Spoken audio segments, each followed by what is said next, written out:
Bueno, entonces vamos a dar un poco un salto porque vamos a cambiar de civilización. Los principales herederos de lo que vimos la clase pasada sobre la gente que vivía en Mesopotamia, las civilizaciones babilónicas, fueron los griegos precisamente. Y vamos a ver un poco por qué esto pasa y ellos cómo aplicaron todo ese conocimiento.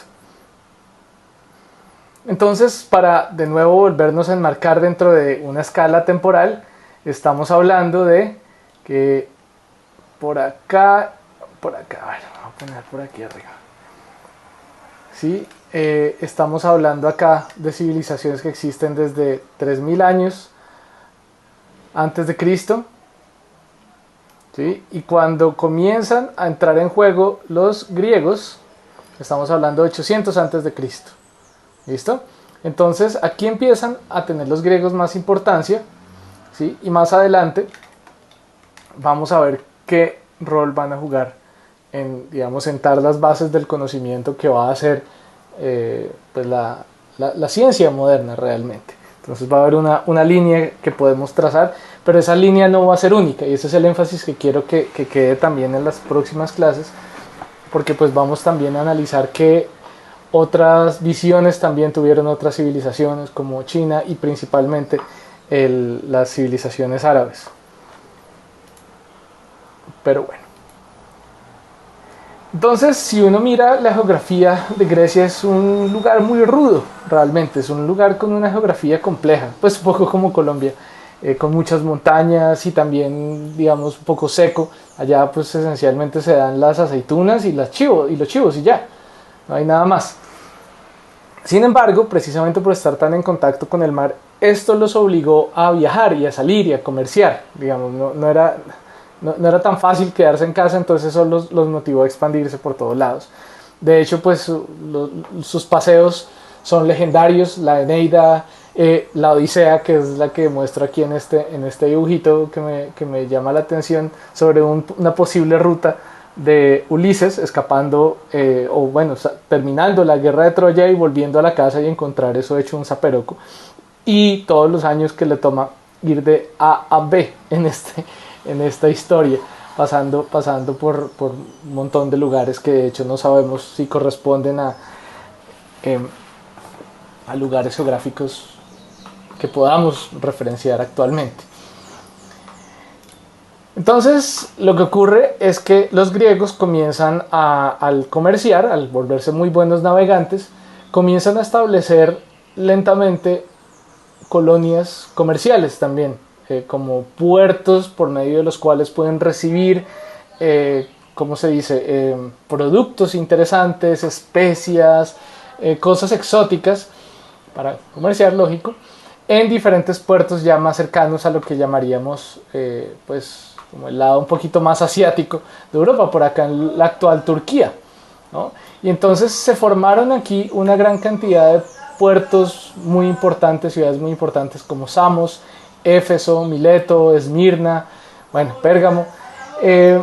Principalmente estas ciudades, llamadas, ante todas las que se ven aquí en azul, son llamadas las ciudades jonias y son las civilizaciones jonias, ¿ok?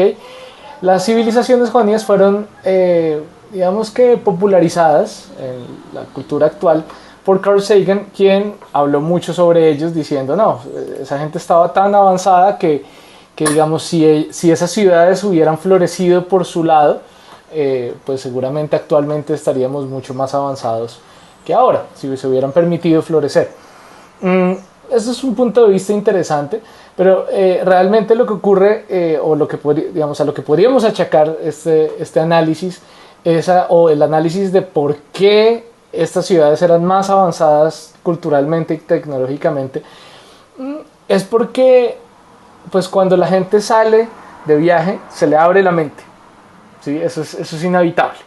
Entonces los griegos pues en sus casas de pronto muy tradicionales, todo muy normal en su caso, o sea, en Grecia, pero cuando ya viajan y entonces entran en contacto con el mundo, entonces ya se vuelven muchísimo más abiertos a otras formas de ver el mundo y se vuelven receptivos a las civilizaciones que había antes ahí, en Asia Menor. Entonces comienzan a adquirir todo este conocimiento que había quedado de las civilizaciones de Babilonia, de las civilizaciones mesopotámicas, y comienzan a no solo aplicarlo, sino a hacerlo florecer. Pero es simplemente porque esa gente tenía más mundo y ya, o sea, tenía la mente más abierta. Y a eso un poco le podríamos achacar ese éxito de las civilizaciones jonias y por qué surgieron tantos de los descubrimientos y tantos de los pensadores que vamos a mencionar hoy en estos lugares.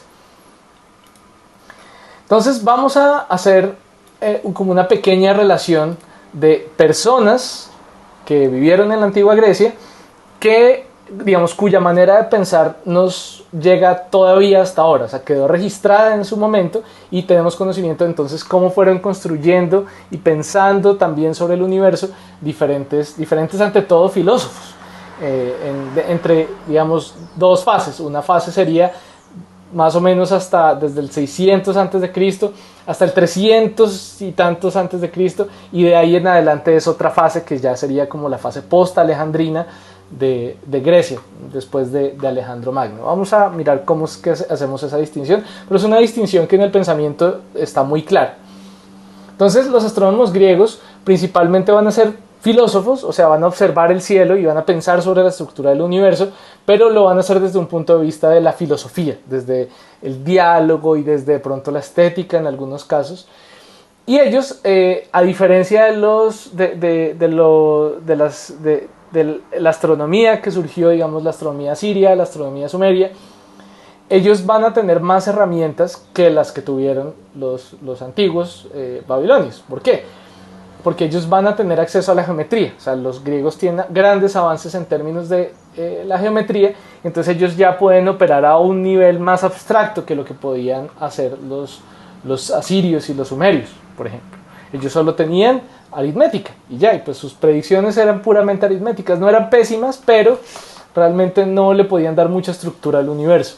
Mientras que los griegos, teniendo la geometría, habiendo desarrollado muchísimo la geometría, entonces logran explicar mucho más sobre el universo, aunque pues esas explicaciones ahora se quedan un poco cortas, pero son de una sofisticación bastante alta. Sin embargo, a pesar de todo, ellos no eran capaces de hacer predicciones o modelos del universo que pudieran unir fenómenos, y eso es algo que sí hace la ciencia, ¿no? La ciencia actual, la ciencia moderna, digamos, post-galileana, aunque poner a Galileo ahí en la mitad pues tampoco es justo con otros científicos que vinieron antes y después.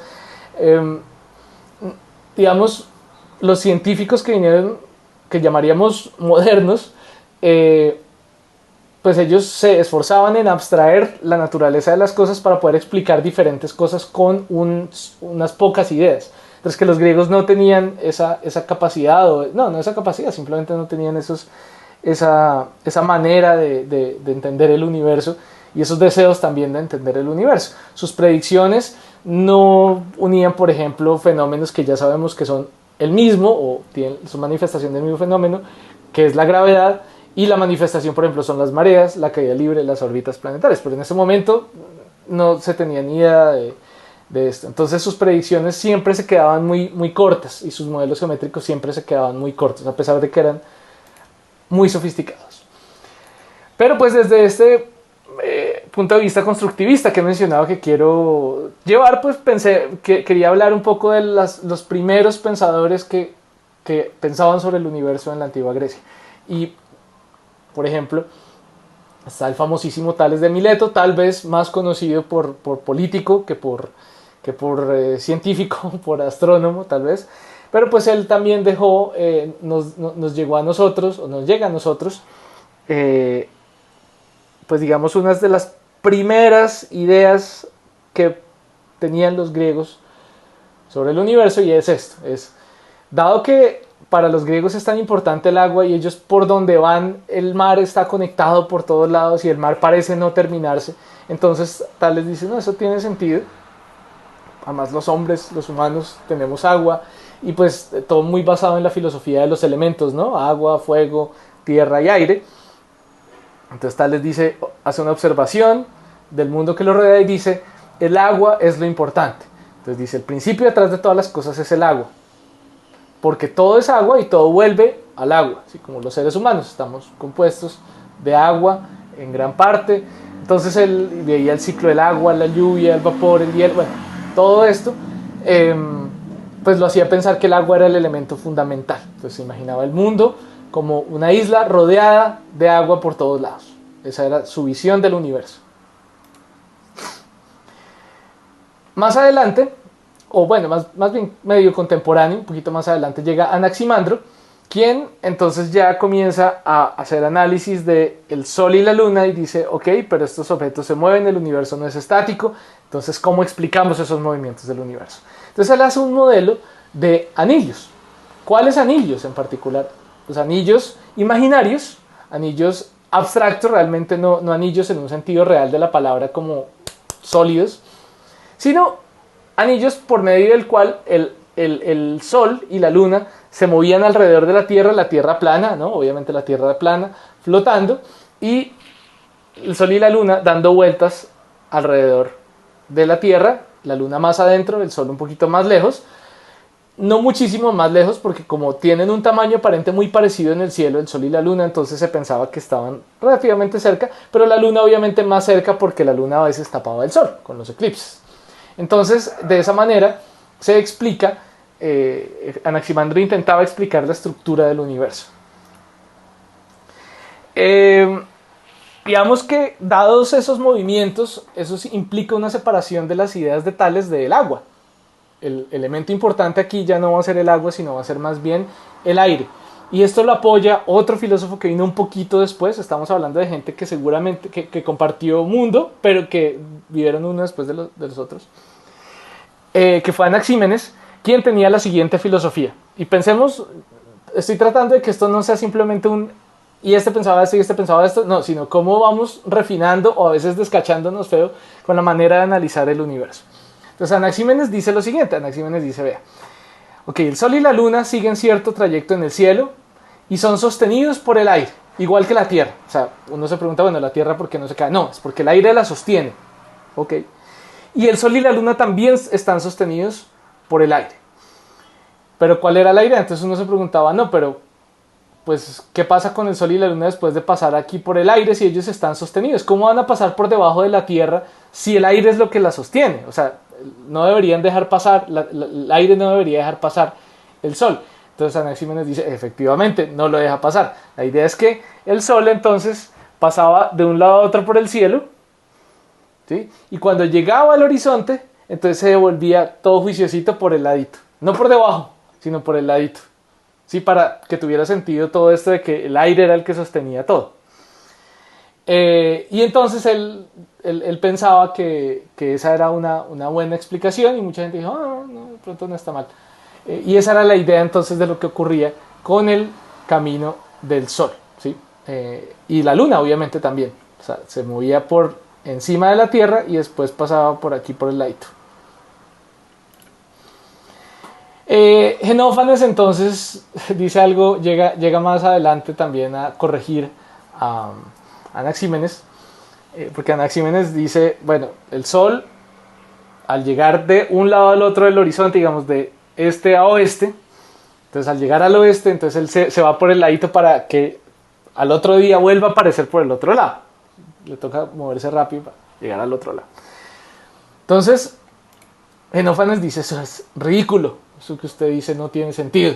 Uno diría, sí, es como absurdo que el Sol haga ese camino. Genófanes dice, no.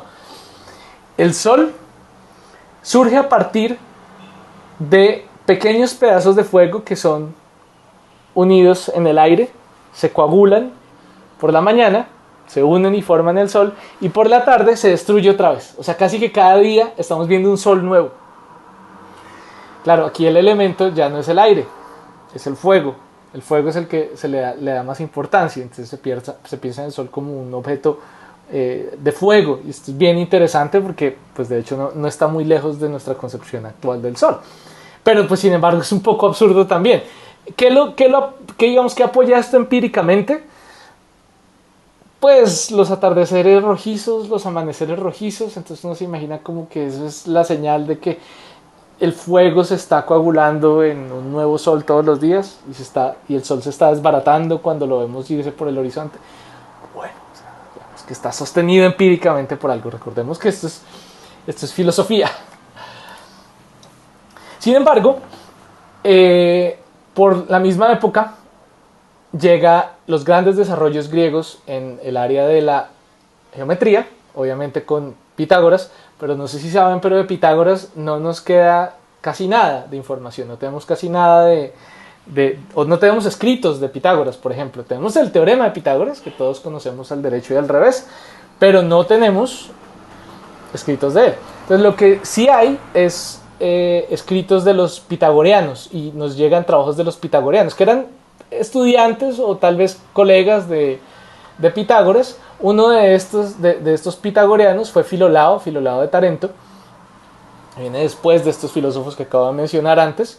Entonces él dice, no, el universo debe tener un orden geométrico, un orden geométrico, y no solo eso, sino un balance. Que recuerden que lo pitagoriano, si bien es muy matemático, también hay ciertas ideas que apelan mucho a la estética, a lo bonito, pero no solo a lo bonito, sino por ejemplo, a la música. Recuerden que Pitágoras también explica temas de las notas musicales. Toma una cuerda, y cuando es una cuerda templada y toca, suena una nota, y uno la coge por la mitad y toca otra vez, suena otra nota, y así sucesivamente en las famosas octavas, ¿no?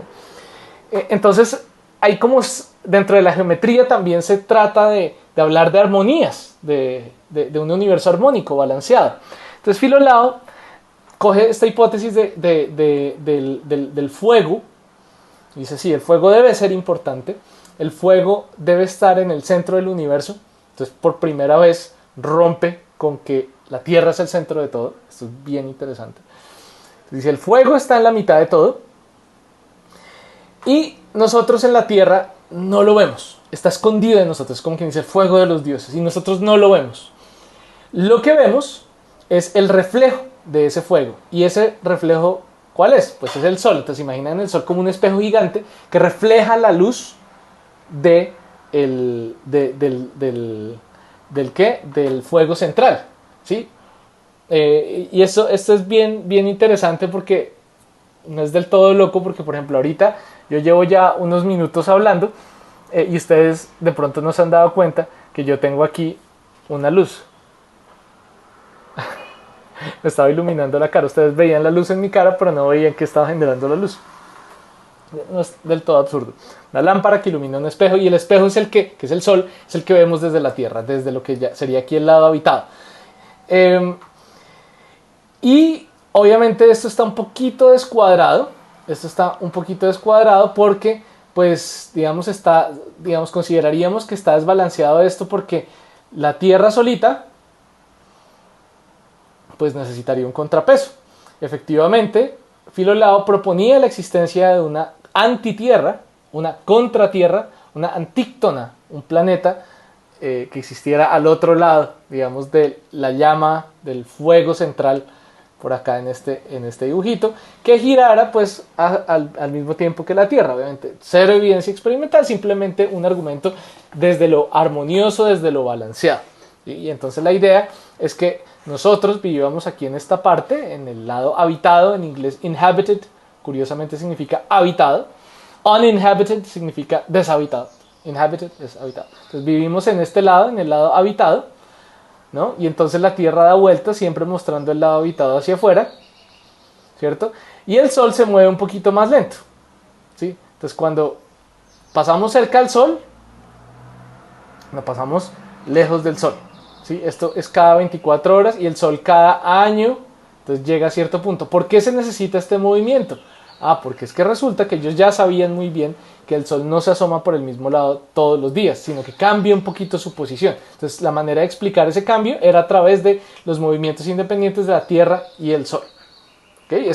Digamos, como modelo es bien interesante, y trata de explicar varias cosas, aunque con el tema de la antitierra pues se escacha un poco, ¿no? Pero es bien interesante que estos modelos tratan de explicar cada vez más observaciones, ¿no? Observaciones sobre el movimiento del Sol y bueno, ante todo el Sol en el cielo durante el año. Anaxágoras le llama mucho la atención todo lo anterior, viene también un poquito después, y él se da cuenta que las fases de la luna pues tienen sentido, comienzan a adquirir sentido si comenzamos a pensar que el Sol está mucho más lejos que la Tierra y la Luna, que no es como antes, como decía Anaximandro, que hablaba de que el Sol y la Luna estaban en anillos alrededor de la Tierra relativamente cerca. Anaximandro dice, no, eso no tiene sentido. Claramente las fases de la Luna es porque la Luna también está siendo iluminada por el Sol. ¿Sí? La Luna es una esfera, y entonces vemos cuando cada fase, por ejemplo aquí si estamos aquí en la Tierra, viviendo en este pedazo de la Tierra, entonces se ve la Luna en diferentes fases. Por ejemplo aquí se ve en cuarto, aquí llena, aquí nueva, ¿cierto? Y entonces eso tiene sentido si se imagina uno el Sol muy lejos, mucho más lejos de la Tierra, y la Luna iluminando, ¿no? Iluminando desde muy lejos. Y entonces él plantea que los eclipses y todo esto es explicado muy bien por este modelo. Y entonces Anaxágoras comienza a romper un poco con el aspecto más místico del universo y comienza a decir, no, la Luna no es una diosa, la Luna es una roca. Y el Sol no es un dios, el Sol también es una roca caliente, pues una roca. O sea, comienzan a ver estos cuerpos celestes no como cuestiones, como divinidades, sino como parte del mismo universo, de la misma realidad de la cual está hecha la Tierra. Es un rompimiento bien interesante. Los filósofos griegos planteaban unas ideas bien interesantes. Digamos, no estaban tan restringidos, digamos, como si hubieran tenido no sé, como unas restricciones religiosas que no les permitiera como desviarse del camino, pero igual tenían tradiciones muy fuertes, no lo vamos a negar. Bueno, aquí tenemos esta imagen de la luna, que me gusta mucho porque nos muestra también el famoso lado oscuro, que realmente no es oscuro, es simplemente el lado oculto, o sea que no podemos ver de la luna, ¿sí? Entonces en algún momento, en cualquier momento dado, el Sol está iluminando un pedazo de la luna de frente, excepto cuando la Tierra lo está tapando, y entonces sería un eclipse lunar, pero de resto el Sol siempre le está pegando una cara de la luna, ¿sí? De hecho, cuando la luna es nueva, o sea, cuando no vemos la luna sino vemos solo sombra, es porque el Sol le está pegando totalmente al lado oculto, ¿sí? Si nosotros estuviéramos viendo la luna desde la Tierra, en este momento veríamos la luna nueva porque está pegándole la luz justo por la espalda, y lo que vemos sería la cara de la luna ensombrecida, que sería la luna nueva. Pero bueno, esto lo digo porque a partir de observaciones, pues personas como científicos filósofos como Anaxágoras fueron capaces de hacer deducciones muy importantes sobre los ritmos de la luna y del Sol, etc. Bueno, más adelante, Metón de Atenas, el famoso del ciclo metónico, lo que hablábamos del ciclo de 19 años, 235 meses para el calendario, toma este conocimiento posiblemente de Babilonia y estandariza los calendarios en Grecia. Entonces propone algunos años más largos, unos más cortos, para cuadrar el calendario.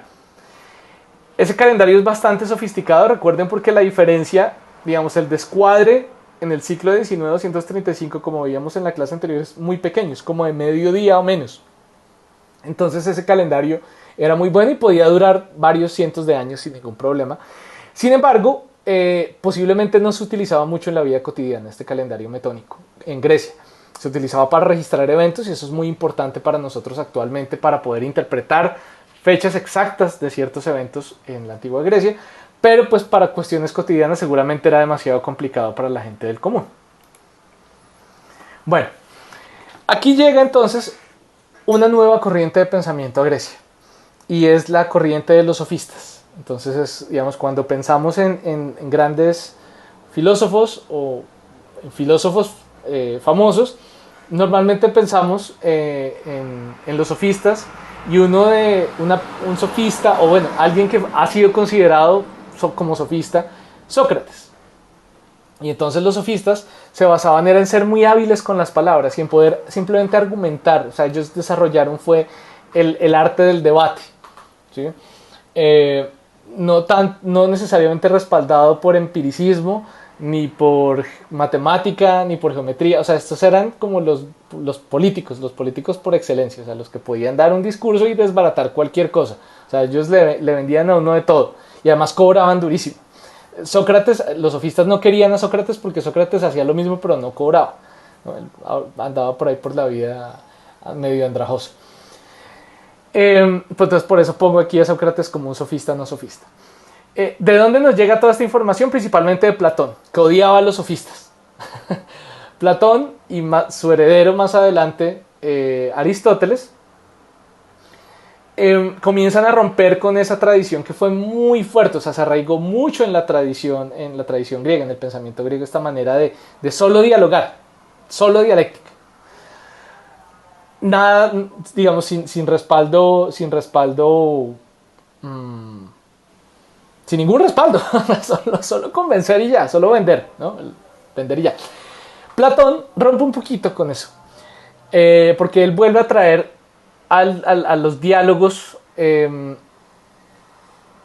argumentos más estéticos, argumentos de más armonía o que buscan más la armonía, argumentos sí, más estéticos y un tris matemáticos, no mucho, un poquito. Entonces, por ejemplo, en su famoso La República, los últimos capítulos de la República, que seguramente muy pocos de ustedes sabrán que existen, porque normalmente lo que se muestra de la República en los colegios son otros contenidos, lo más político. Pero cerca del final de la República, Platón plantea un mito cosmológico, o sea, como para decir, esta es la estructura del universo. Una estructura bastante compleja porque incluye los planetas, incluye la luna, incluye el sol, incluye las estrellas, incluye varias estructuras. De hecho, esta imagen pues representa cómo Platón analizaba la estructura del universo en lo que se conocía como el mito de De hecho, esto está narrado más como una historia, más que como un libro de texto, como no, y el sol y la luna están no sé dónde, no. Él lo decía más como una narrativa dentro de este mito. Y se planteaba unas distancias a objetos celestes. Entonces a la Luna, a Mercurio, al Sol, a Venus, al Sol, a Marte, a Júpiter, a Saturno. Él le asignaba estas distancias. ¿En qué unidades? Que eso es lo que nos encanta preguntar a los profesores. ¿Y en qué unidades está eso? No confunda peras con manzanas. Entonces a Platón le diríamos lo mismo. ¿Y eso en qué unidades está? Y Platón dice, no importa. Es simplemente un arreglo de números bonitos. No pienses, es tan bobo, ¿cómo se le ocurre hacer un argumento así? Ese tipo de argumentos estéticos, ni siquiera, los sofistas no se molestaban, ni de lejos con eso. Entonces era una sofisticación respecto a los sofistas. Pero obviamente ya, para nosotros, pues lo juzgaríamos muy duro por simplemente dejarnos un argumento tan en el aire, digamos, tan poco sustentado. Y no habría que culparlo mucho porque como vamos a ver más adelante en el curso, grandes científicos como Kepler, grandes astrónomos como Kepler, y habrán de caer en ese tipo de argumentos, digamos, estéticos, más estéticos que científicos y que empíricos. Pero bueno, continuemos. Entonces, antes de romper ahora sí un poquito más con esas tradiciones de solo echar carreta, de echar globos que nos dejan los griegos, concentrémonos un poco en el movimiento de los planetas. Entonces hagamos un pequeño paréntesis para ver, bueno, esta gente cómo veía el cielo y nosotros cómo podríamos ver el cielo. Entonces resulta, yo les he mencionado, o les mencioné en la clase pasada, que los planetas, a diferencia de las estrellas, no están, digamos, tan aparentemente fijas en el cielo, sino que los planetas tienen un movimiento errante en el cielo que es difícil de predecir, especialmente si uno, por ejemplo, es un sumerio, si uno es un asirio y uno solo tiene aritmética, pues el movimiento de los planetas es absolutamente incomprensible e inmanejable desde el punto de vista matemático. Pero si uno es griego, entonces uno dice, venga, yo tengo geometría, de pronto con la geometría saco esto. Y ellos entonces, los griegos, comenzaron a estudiar el movimiento de los planetas. Entonces uno de las principales o de lo más notorio que uno ve en el movimiento de los planetas es que ellos de vez en cuando tienen un movimiento que se llama el movimiento retrógrado. Y es que en el cielo ellos parecen que van, pero a veces se devuelven, y después vuelven a ir. Que eso es algo que la luna no tiene. Por ejemplo, la luna simplemente va de un lado para otro. El sol, digamos, no, pareciera no tener este tipo de comportamientos, pareciera. Pero en el caso de Marte, por ejemplo, si uno rastrea la posición de Marte a lo largo de varios meses, estos son diferentes fechas entre el 2009 y el 2010, digamos por aquí, esto sería en 31 de mayo, ¿sí? Ah, no, ¿cómo es que está esto? Esto está de izquierda a derecha, no, de derecha a izquierda, aquí en este dibujo, sí, sí, sí. Iría desde octubre, por acá, noviembre, diciembre, enero, febrero, marzo, abril, mayo, junio.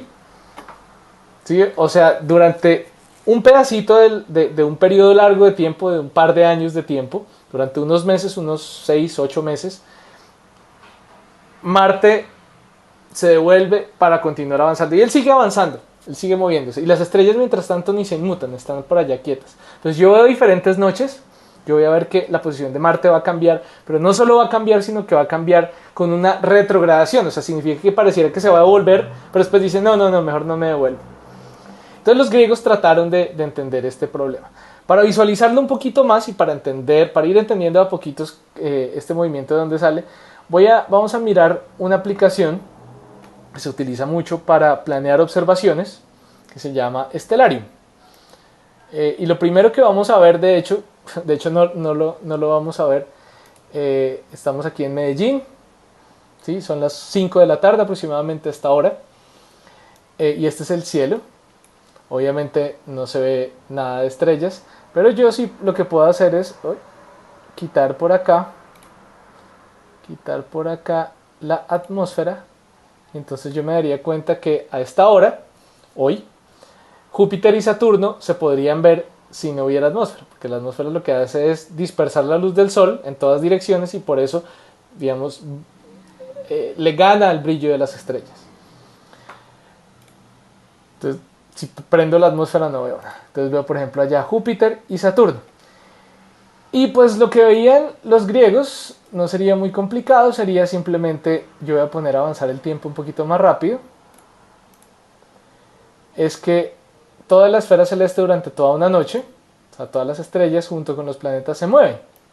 Entonces yo digo, no, pero ¿cómo así que los planetas son errantes y yo los veo ahí quietos? Entonces en una noche, obviamente, uno no nota que los planetas se muevan respecto a las estrellas. ¿Sí? Esto es a las 9 de la noche, a las 10 de la noche. Vamos a ver qué pasa con la atmósfera. Ya es de tarde, ya es de noche, entonces ya no sé, la atmósfera no afecta tanto. Entonces, por ejemplo, hoy me voy a dar cuenta que Saturno y Júpiter se van a poner a las 2 de la mañana. 3 de la mañana ya dejo de ver a Saturno, por ejemplo. Pero se movieron también todas las demás estrellas. Entonces yo digo, ¿cómo así que los planetas se están moviendo? Claro. Lo que pasa es que esto se ve en escalas de tiempo más largas. Se ve si yo a la misma hora todas las noches me fijo en dónde está cada planeta y me doy cuenta que durante el año la posición de los planetas cambia mientras que la posición de las estrellas no. Mirando todas las noches a la misma hora, obviamente, porque si miro toda la noche yo me doy cuenta que todas las estrellas se mueven. No, yo a la misma hora voy a hacer un mapa como una fotografía y entonces voy a ver cómo se mueven las estrellas, ¿ok? Y los planetas. Cada noche. Y me voy a dar cuenta que las estrellas no se mueven, las estrellas están quietas una respecto a la otra y lo que sí va a cambiar va a ser la posición de los planetas. Para que me crean voy a utilizar otro software diferente de visualización, se llama Celestia. Este de aquí, recuerden, se llama Stellarium. Es gratis, se puede instalar en casi cualquier sistema operativo. Tiene una ventaja muy grande sobre otro software y es que estos se utilizan para planear observaciones, o sea, para yo saber qué objeto celeste va a salir a qué hora en el lugar donde yo estoy. Va a ser muy útil y lo vamos a mirar más adelante un par de veces más. Pero me voy a salir de acá porque ya no me interesa continuar. Bueno, vamos a mirar otro software porque aquí no notamos ningún movimiento digamos, en una noche no notamos ningún movimiento de los planetas. Voy a abrir otro software que se llama Celestia. que es más un simulador, más que simulador de observaciones, es un simulador del espacio. Entonces me permite a mí navegar de una manera limitada por el espacio, entre los planetas, estrellas, hasta galaxias. Está el Sol en 3D y está por acá la Tierra. ¿Ok?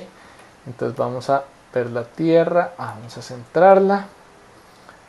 Vamos a darle un poquito la vuelta. Está un poquito lento, creo que por lo que estoy grabando no está tan rápido como a mí me gustaría. Por aquí son las 5 de la tarde, entonces ya casi estamos entrando aquí en la sombra, ¿no? En la noche. Algo que puedo hacer es avanzar el tiempo más rápido con la letra L. Entonces me fijo aquí en el tiempo, aquí arriba, a las 6 de la tarde, 7 de la noche. Ya es noche en Colombia. Si se fijan, y puedo avanzar entonces. Si se ven algunos satélites, esa debe ser la Estación Espacial Internacional que pasó por aquí por debajo. Ahí está otra vez. Bueno, pero lo que quiero hacer es ver cómo se ve Marte desde la Tierra, pero sin pensar en la rotación de la Tierra, porque la rotación desde la Tierra es la que hace que todos los días y todas las noches yo vea que todas las estrellas se están moviendo. Entonces yo quiero olvidarme de eso, entonces lo que hago es salirme de la Tierra, dejar que la Tierra gire sola, todo lo que quiera, pero la voy a seguir. O sea, voy a irme detrás de la Tierra y ver desde la Tierra cómo se ve, por ejemplo, Marte. ¿Sí? Entonces voy a irme a Marte, voy a ubicar aquí Mars, voy a centrar Marte, por ahí aparece Marte, como lo pueden ver desde la Tierra. Entonces estamos detrás de la Tierra, o sea, estamos viendo cómo se ve Marte contra las estrellas a lo largo del año. Obviamente estamos yendo con un tiempo 10.000 veces más rápido, y se ve de pronto un poquito de movimiento de Marte respecto a las estrellas. Vamos a seguirlo un poquito más. Estamos 27, 28, 29 de agosto y vemos que efectivamente Marte, iba de camino y ahora cambió de dirección. Cambió de dirección otra vez y sigue su camino. Acabamos de observar entonces el movimiento retrógrado de Marte. ¿Sí? Nosotros estamos siguiendo la Tierra. Por si acaso se nos olvida, la Tierra está aquí, dando vueltas como loca. Estamos detrás de la Tierra, estamos yendo con la Tierra, pero estamos en un marco de referencia donde, si bien la Tierra es el centro, las estrellas están fijas. ¿Sí? Entonces yo estoy viendo cómo las estrellas están fijas, la Tierra está fija en un punto, aunque está dando vueltas, y son los demás planetas los que giran, y el Sol también gira aparentemente alrededor de la Tierra. ¿No? Si yo sigo por ejemplo, voy a mirar el Sol. ¿Dónde está el Sol? Sun. Lo voy a centrar. Entonces, si yo estoy parado en la Tierra y la Tierra está fija y no me importa la rotación de la Tierra, yo vería que el Sol está dando vueltas alrededor mío. Y eso es, digamos, lo que está detrás del modelo geocéntrico. Pensar que es el Sol el que da vueltas alrededor mío, pero además cada día se descuadra un poquito. ¿Por qué se descuadra un poquito? Ya sabemos, porque cada día amanece por un lado un poquito diferente. Entonces durante el año va y vuelve al mismo sitio. Entonces bueno, pero eso no es en lo que me quiero concentrar. Me quiero concentrar es en Marte. Entonces vamos a ver Marte otra vez. Vamos a centrarlo antes de que se me pierda. Voy a parar el tiempo, voy a devolver el tiempo para que no sea muy rápido. Vamos a volver a la fecha de hoy. Hoy estoy grabando la clase 21 de agosto. Centrar a Marte otra vez. Vamos a volver a mirar esto. Entonces, desde un marco de referencia en el cual la Tierra está en el centro del universo y las estrellas están fijas, vamos a ver cuál es la trayectoria de Marte. Entonces vamos a avanzar el tiempo 100.000 veces más rápido y vemos la trayectoria de Marte. Ahora 1.000.000 de veces más rápido. Marte aparentemente iba, pero ahora se devuelve y se vuelve a devolver y continúa con su camino. Lo que voy a hacer es seguirla para que ustedes se fijen que Marte sigue su camino. Sigue otra vez. Él sigue a través de las diferentes constelaciones. Géminis, Cáncer, Leo. Vamos a ver cuándo le da la vuelta otra vez. Se demora un buen rato. A veces el Sol también se cruza. O sea, esto sin contar el día y la noche, simplemente pensando cómo es el movimiento de los planetas alrededor de nuestro planeta.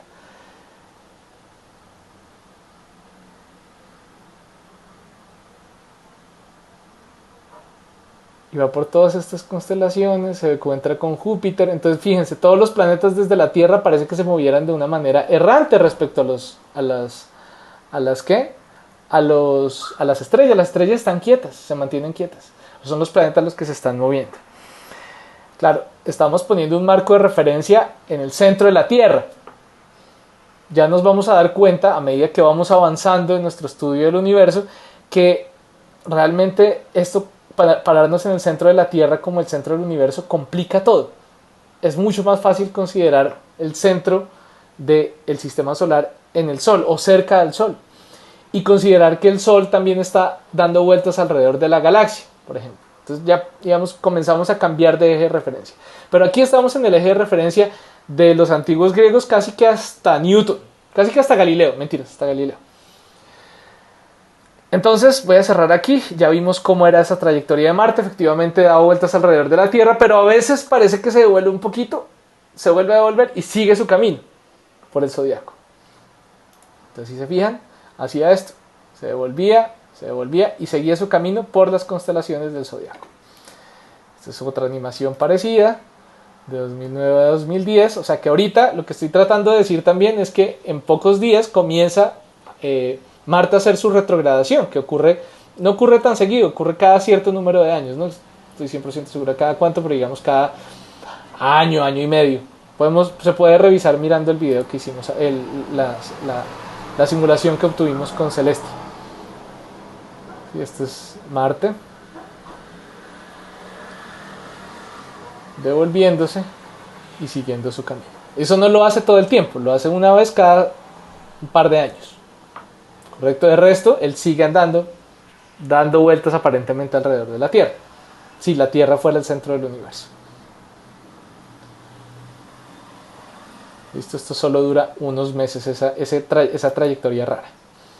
Entonces los griegos, dado que, tienen ahora conocimiento geométrico, entonces ellos dicen, no, con la geometría yo voy a poder explicar estos movimientos raros. El movimiento del Sol, por ejemplo, lo voy a explicar muy bien. Entonces llega Eudoxo y entonces él propone un modelo para la retrogradación planetaria a través de lo que se llaman esferas homocéntricas. Y es como una esfera que gira, cuyo eje de giro está también sobre una esfera que también gira. Entonces su eje puede girar. Es una construcción matemática a la cual yo le puedo meter muchísimas esferas. Yo puedo tomar solo una esfera que gira, pero también puedo meter esa esfera dentro de otra, y esa esfera la puedo meter dentro de otra. Pero son esferas imaginarias, esferas geométricas, abstractas. Y entonces por medio de este tipo de construcciones geométricas se pueden trazar figuras geométricas bien bonitas que se parecen entonces a como yo veo que se mueven los planetas y el Sol y la Luna. ¿Sí? Por ejemplo, para las estrellas yo solo necesito poner las estrellas en una esfera que dé vueltas. Listo, ya, esa esfera está.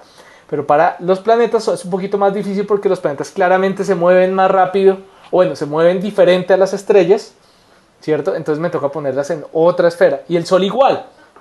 ¿Sí? O sea, cada movimiento que veíamos en la simulación anterior, y si quieren devuelvan el video para ver bien cómo se ve desde la Tierra el movimiento de todos estos planetas, que son todos diferentes, todos distintos. Entonces para cada planeta tengo que hacer una serie de esferas para poder explicar su movimiento, ¿sí?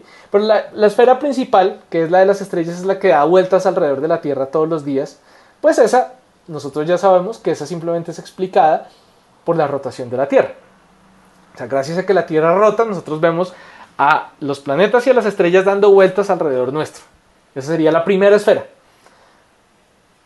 ¿sí? La esfera imaginaria, celeste, que está dando vueltas alrededor de la Tierra, y la Tierra quieta.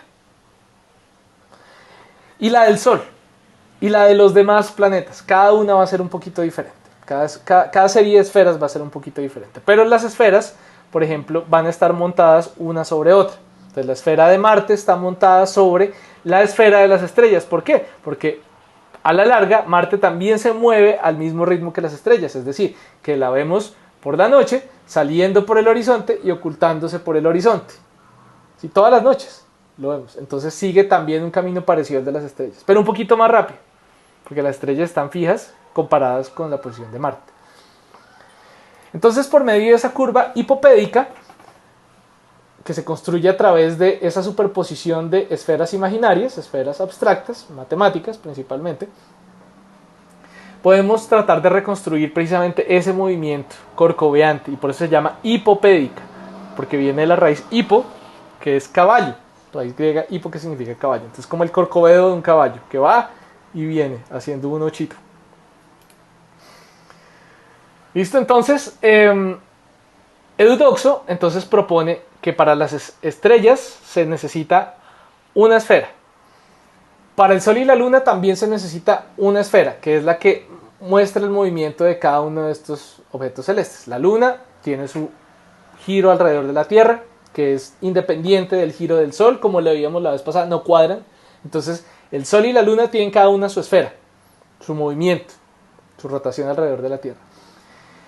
Y los planetas, cada uno va a tener cierto número de esferas. Voy a necesitar 4 esferas, una metida dentro de la otra. ¿Sí? Una esfera que gira y cuyo eje de giro está plantado sobre otra esfera que gira, y el eje de esa otra esfera está plantado dentro de otra esfera, y el eje de esa otra esfera está plantado dentro de...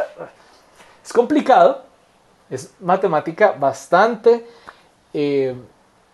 digamos, sofisticada, geometría bastante sofisticada, pero explica estos movimientos muy bien. Ese movimiento rarísimo de Marte haciendo este movimiento, eso lo explica muy bien. Entonces, ¿por qué se necesitan 4? Bueno, una esfera para los movimientos diarios de Marte, o sea que va y viene por el horizonte. ¡Prun! Por la noche amaneció por allá, por la noche salió y por la mañana se escondió por allá. Entonces, una esfera para ese movimiento.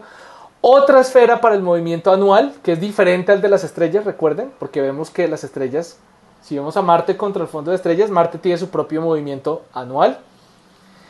Y adicionalmente, para la retrogradación, entonces se ponen 2 curvas, 2 esferas que trazan esta curva hipopédica que estamos viendo acá. O sea, de Marte yendo y viniendo, adicional a su camino normal del ciclo día-noche y el ciclo anual. ¿Ok? Entonces, con esto los griegos se sienten lo máximo. Eudoxo se siente lo máximo, que dice, finalmente con geometría puedo explicar la estructura de los objetos celestes y el trayecto de los objetos celestes. Entonces, esto tenía cara de ser un modelo perfectísimo, buenísimo. La Tierra en el centro del universo y todo lo demás en esferas imaginarias. El problema es que cada vez se necesitaba refinar más el modelo. Como ustedes bien lo pudieron notar, poner 4 esferas diferentes para explicar el movimiento de Marte es un poco complejo. Y entonces cuando se aplica esto para el movimiento también del Sol a lo largo del año, ¿sí? Porque el Sol también se mueve a lo largo del zodíaco, de las constelaciones del zodíaco, como lo vimos en la animación. Si quieren se devuelven y lo miran con detalle por si lo perdieron. El Sol también tiene ese mismo movimiento, entonces, bueno, el Sol debe tener su esfera para su movimiento, pero como dijimos, el Sol a veces está un poquito por debajo y un poquito por arriba, tiene ciertos movimientos. Y entonces otro griego, Calipo de Cícico, midió muy bien la duración de las estaciones, porque las estaciones en últimas se dan es gracias al Sol, no a la Luna, eso ya lo sabemos muy bien. El año, lo que manda el ciclo anual es el Sol. Entonces él comenzó a mirar la longitud de las estaciones y se dio cuenta que no todas las estaciones medían lo mismo, ¿sí? Era más corto el periodo del solsticio hasta el, digamos, no, perdón, estoy diciendo lo que no es. Desde el solsticio hasta este punto, donde el Sol vuelve a estar en el mismo punto aparentemente, o sea, donde la sombra vuelve a llegar desde el mismo punto, que hasta el otro solsticio, ¿sí? Este diagrama que acabamos de dibujar acá se llama un analema. Significa que si yo mirara la posición del Sol todos los días a la misma hora, entonces voy a ver que va a trazar también un ochito. Pero es un 8 que es más corto de un lado que del otro. Y eso representa que también hay estaciones más cortas y unas más largas. Eso nosotros actualmente lo sabemos, que es debido a que la Tierra gira alrededor del Sol de una manera no perfectamente circular, sino ovalada, ¿sí? Siguiendo una elipse. Entonces, por eso se explica que algunas estaciones duran más que otras, ¿sí? Porque la Tierra se mueve más rápido en ciertos puntos de la elipse cuando está más cerca al Sol, y cuando está más lejos del Sol se mueve más lento. Entonces, por eso hay estaciones que duran un poquito más, un poquito menos, pero es simplemente por la velocidad de la Tierra, no es por realmente qué tan cerca o qué tan lejos esté del Sol, simplemente la velocidad. En promedio la Tierra no está muchísimo más lejos del Sol en ningún momento del año. Entonces, claro, las estaciones, él mide la duración de las estaciones y se da cuenta que no miden lo mismo, la diferencia es pequeña, pero existe. Entonces Eudoxo dice, no, pues no es sino poner otra esfera que me explique un poquito esas correcciones, otra curva hipopédica, no pasa nada. O sea, lo mismo para los planetas, entre más los griegos se comienzan a dar cuenta que la posición de los planetas no es tan sencilla, en el modelo de Eudoxo no es sino poner más esferas, es simplemente refinar un poquito más el modelo y la logra. Heráclides dice, eso está muy complicado especialmente para Venus y Mercurio, porque es que Venus y Mercurio claramente siempre están cerca al Sol, siempre aparecen antes de amanecer o justo después de atardecer. Entonces Heráclides dice, no, la Tierra se mueve sobre su centro y las estrellas están fijas alrededor, ¿sí? Marte, Júpiter y Saturno dan vueltas alrededor de la Tierra, sí. Bueno, no, de hecho no, alrededor de la Tierra no, perdón, me tiré la película.